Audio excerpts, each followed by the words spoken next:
Marami na po kami yung experience dito. 1984 pa po nandito.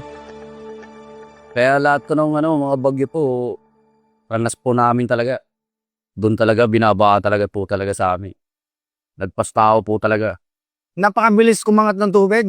Mga minuto lang pataas ng pataas yung tubig Nung nakita ko na pataas, pati yung magulang ko, kinuha ko na kasi yung magulang ko nasa tabing ilog. Nilikas ko na dito sa part.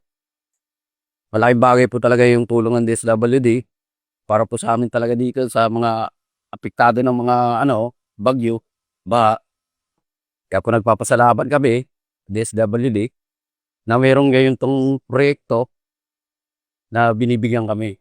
Yung mga tinutulong ni BBM, dahil niyan, tulong sa amin dito, yung mga proyekto niyang binibigay sa amin.